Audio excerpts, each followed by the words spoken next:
Sophie Pascoe was an unknown 15-year-old when she went to her first Paralympics in 2008. My biggest goal is for next year to get to the Beijing Paralympics and hopefully get into a final.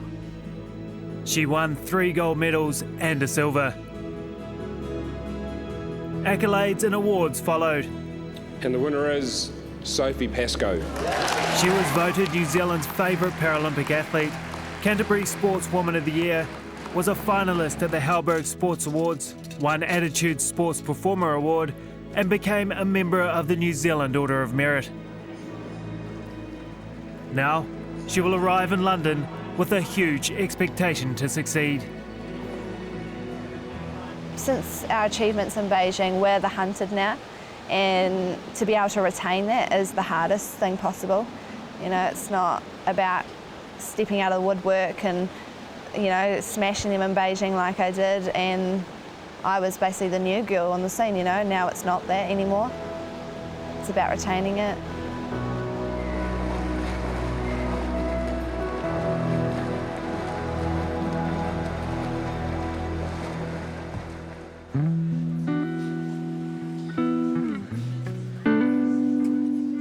Sometimes you think, why am I doing this? What am I doing this for?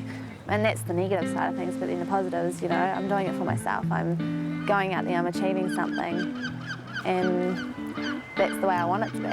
Sophie's about to head off overseas for another 3 weeks of altitude training. It's all part of her life as an elite athlete. I know that family's always going to be there. Yeah, they understand that I'm going away and I chose this life, you know. I didn't choose to study. I'm a full-time athlete now, so yeah, I've chosen this life, but they understand it and they take it well. Every time I come to the pool now, I'm so passionate about getting into the water, and I've never felt this way before. I just want to train, and I know that I've got to train to be the best over there, and I'm doing everything possible at the moment.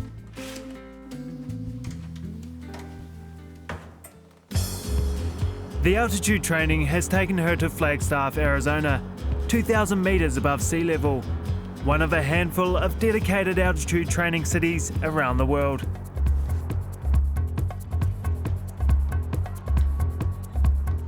Training at altitude starves your body of oxygen, forcing it to work harder, which in turn makes it more efficient. Before I came to Flagstaff, I was living in an altitude tent for 10 days. You try and spend as much time as possible in there to get the oxygen right and pumping more red cells into your blood. It's definitely made a difference to being in Flagstaff. Sophie has already been here for 10 days, but is still acclimatising to the lack of oxygen. So far, her days have consisted of 2 two-hour trainings a day, with complete rest in between. Hi Megan, how are you? Good, thanks. What I'll get you to do is start off with 8 100s just on the minute freestyle, please. It's easy to go to sleep and get nothing out of it, but the other hand is we can get something out of it, and we do need to. Sophie travels with her coach, Rolly Crichton. He's been her constant companion since she started competing when she was 8. We just have to cruise through it. It's something we've got to do sometimes. We've got to break through that barrier.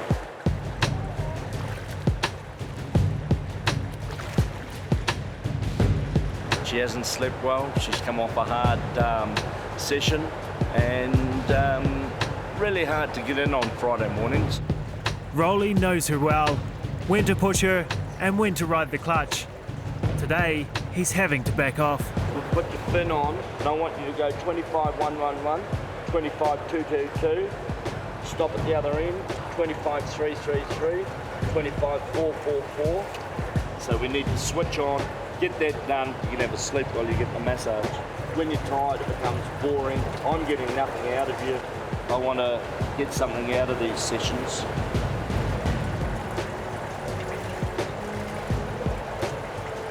The lips dragging on the ground. She's one of these people where everything has to go right. And we're all like that. And when something's not going quite right, it's really how you deal with that. So I've got to get her through that. She can put on a good face and work through that where she's absolutely buggered, where I'd be pretty nasty to be around and need to head off to the bunk. We've never ever trained like this before, so I'm expecting once we come down out of altitude, you know, she should be walking on water. When we're absolutely shot like you are, and you can do these small things right, it's very, very special. He's been my coach for 10 years now. You know, he's very dedicated to me and I can see that.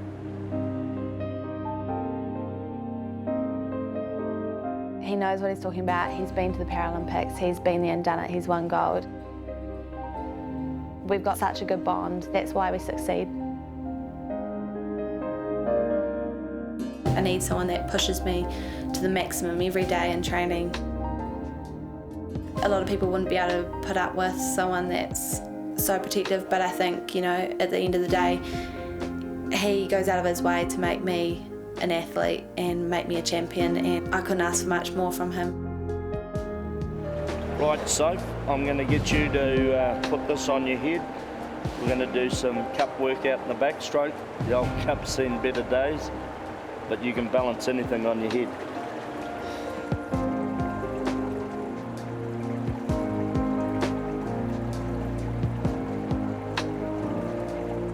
Put the cup on the head, we're going to stretch the neck nice and long, and what happens is it lifts the hips up nice and high, which gives you a nice easy flow across the top of the water rather than drag. It's day 11 of altitude, and I guess you could say I'm at the lowest point of the week so far. Woke up from a bad sleep and heart rate was still high from last night's session. And just coming to the pool is the last thing. You want to get into a cold pool.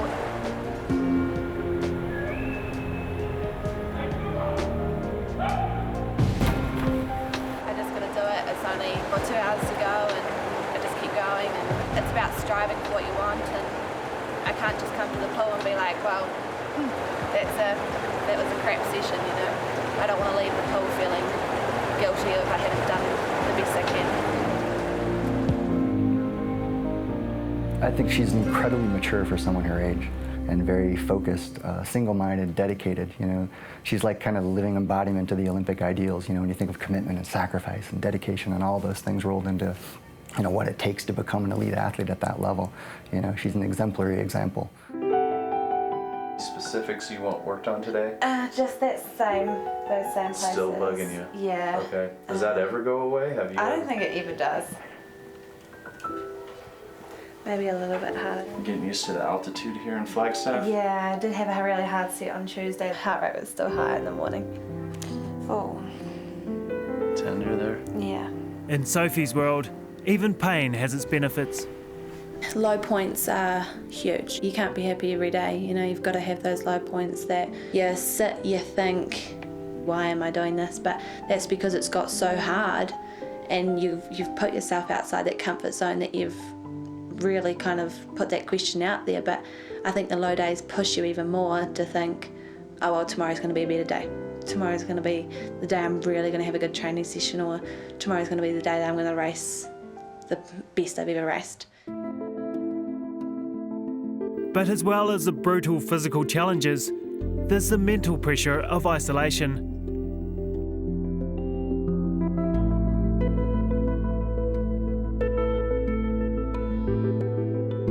Something modern technology has made a bit easier.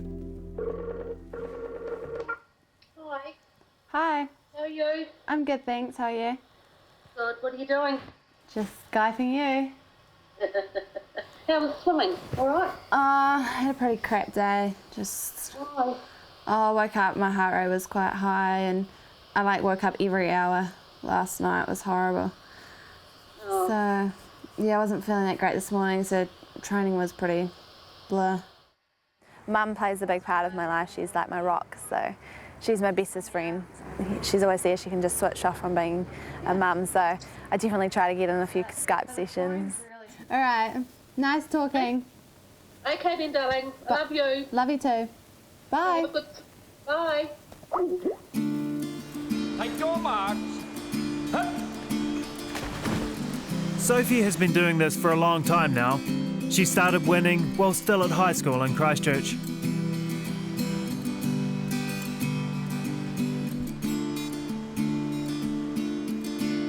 At school I was known as the swimmer, you know, nothing else, and I think that's one of the best things about it, because people don't look at me as this disabled girl, they look at me as if I'm this athlete, and that's the way I want to be looked at.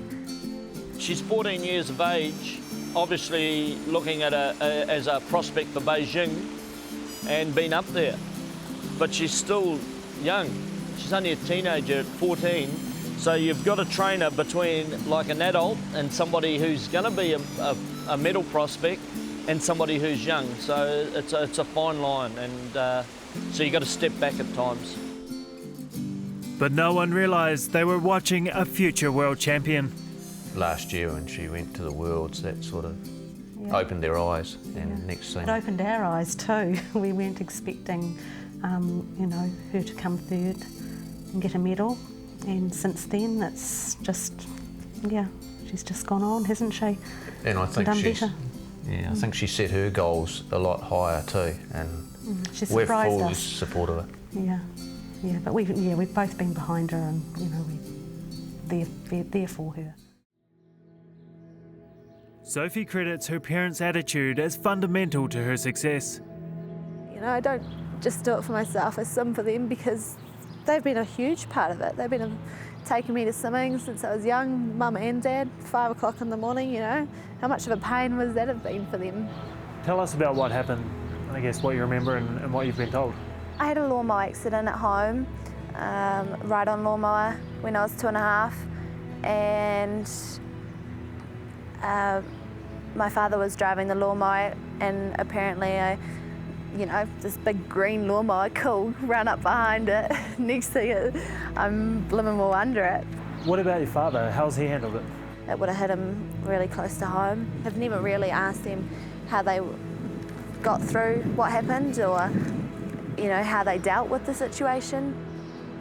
For him to be able to go overseas and experience it with me, I think that really plays a big part in, like, with my disability, and showing him that, it is the best thing that's ever happened to me. Yeah, so he's seen me to grow up to be who I am today, from when I was 2, when I went through the accident, and and just to see a smile on his face when I'm winning, yeah. Today she's training with an able-bodied team from Northern Arizona University.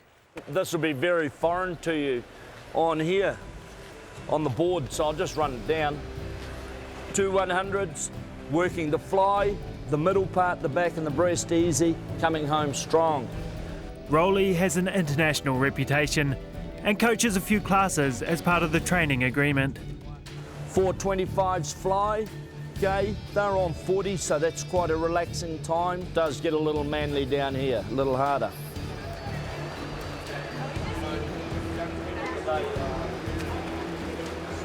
When we get these out, you can't cheat. It's a chance for Sophie to test herself against some local swimmers and to show them what it takes to be a Paralympic champion.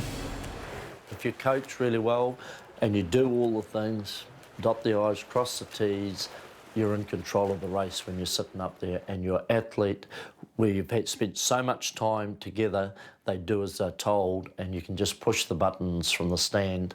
It's really cool. I guess that's in a story, that's the last page of a book, and is the racing, and the Olympics is the pinnacle.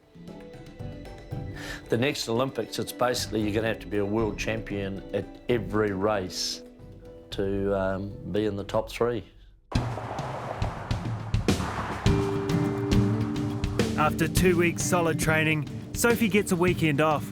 And when you're training in Arizona, one of the perks is you're within driving distance of Las Vegas. I went into the store the other day and we were looking at handbags. And my handbag I chose was plain. And Rowley's like, I think there's better ones out there, like ones with more style. Look, so ones with tassels. I'm not gonna buy a bloody handbag with tassels on it.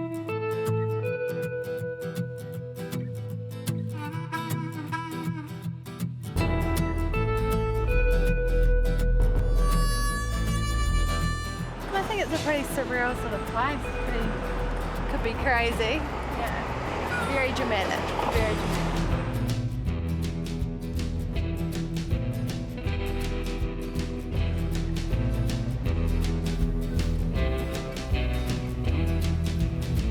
Even the most dedicated athlete needs some downtime. It's as much about the mental break as the physical.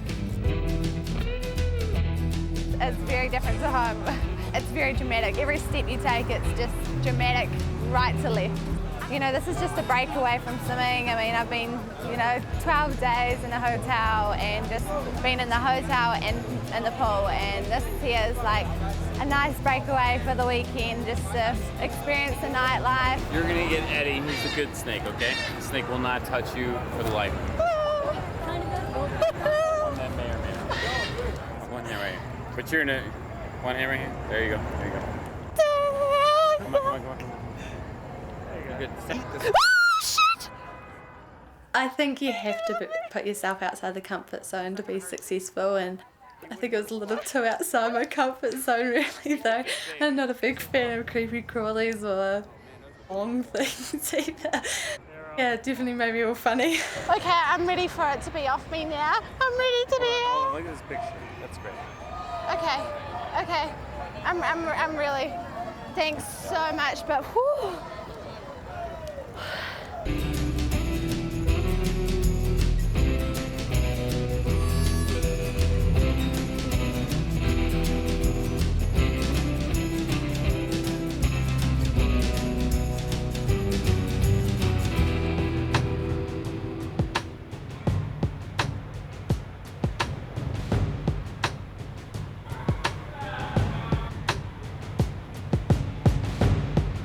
It was great going away for the weekend and exploring, but it kind of felt a little outside, the comfort zone as well in a way. It just kind of felt I was leaving home. Like, I think the hotel's become so much like home, and so I'm so focused here, and then all of a sudden I go away and I'm just like, oh, I'm exploring, and then come back to reality again. Yeah, but I took it well and explored as well as come back to reality this morning, and just had a really good training session. Yeah, Rolly smashed me in the pool and a bit shattered after the getting smashed, but yeah, no, straight back into it, focused and feeling good. Well, she's a couple of hundred short of her 5K, and she wants to get out because she's feeling hungry. That don't happen. I think I have this thing inside of me that's just life's too short, and you've got to really make the most of what's been given to you. And I think swimming's been given to me, and I'm just making the most of it. At the end of 3 weeks, she's shattered, but before leaving, can't pass up the chance to take in some sights. You go overseas, but you're there for training, you're there for competition, and like for me, I want to explore the whole world if I can, but I think later in life I still want to be able to do an OE and experience the young life. But for today, she's content with the Hoover Dam and one of the world's biggest man-made lakes. I love water, yeah. Ever since I kind of got into it, I just love the feel of it, and yeah, it's become a part of me, so it's just kind of with the flow, and if you want to swim, you got to love water, right? So, I'm not afraid of just jumping in and just doing my thing, swimming. Even walking into a new complex or a new pool and you haven't seen it before, I'll always compare that pool to somewhere else and be like, wow, this pool either has more feel than that one, or this pool is a lot faster than the other one. So, I don't know, you kind of make that power up yourself. The pool's there to just push me along. And a couple of 100 kilometres up the road is the Grand Canyon. It's impressive, but Sophie has her sights set on other things. I have a plan, and I stick to that plan, and I follow it 24/7, and I think if the unknown comes across, it's about taking care of that situation when it does come, but there'd always be a plan B in place if we did come across it. For the last 4 years, her sole focus has been the London Paralympics. The final step in her build-up is the British Nationals. Results here will show whether the hard graft of altitude training has paid off.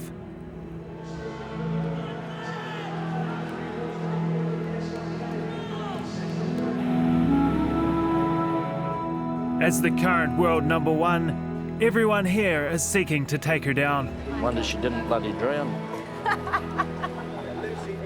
Although she's in top physical shape, the mental demands don't get any easier. I think the first time I ever went into a call-up room, I was trying to be psyched out, and I was just like, whoa, this is freaky, like everyone's staring at you, everyone's looking at this who's the newcomer sort of person. But now that you've kind of become a part of it, it's just like everyone's still staring, like everyone stares at each other, everyone like tries and plays these games. But for me, I don't look at anyone, look at the ground, keep focused on my own work and listen to my headphones. Still have the butterflies though. If I'm not nervous, I know that I'm not ready to race, but if I'm nervous, I am ready to race. So I'm able to hype myself up to get nervous. I mean, you can easily be mentally psyched out of a race, but it's about being prepared for that, knowing how to prepare yourself for that. Sophie's focused on 6 events in London, and her goal is to win at least 4 gold medals.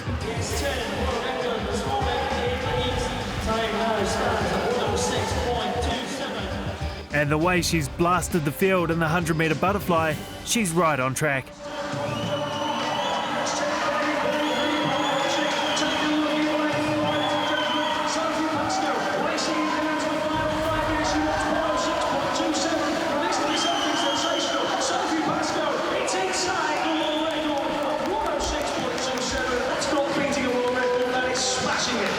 Sophie, have you known the world record?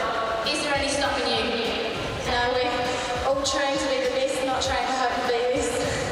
World record time, Sophie Pascoe. By the end of this meet, Sophie broke 3 world records and won 3 gold and 2 bronze medals. Winning a gold medal is just the best feeling ever. Standing on that podium with your national anthem, knowing that you've done it for yourself, you've done it for your coach, you've done it for your family, friends, your support crew, and then knowing that you've done it for your nation as well. It's just an incredibly amazing feeling. She's finally confident of achieving her goal and surpassing her unexpected achievement in Beijing 4 years ago. Beijing was just the start to the career, really. If you look back on it now, I mean, it was 4 years ago, and now I'm sitting at my peak of mentally and physically in shape, and yes, obviously it got bigger and stronger and my goals are bigger. Yeah, we've got another one to achieve, and then obviously I can look back on that and be like, wow, you know, what's going to come up next?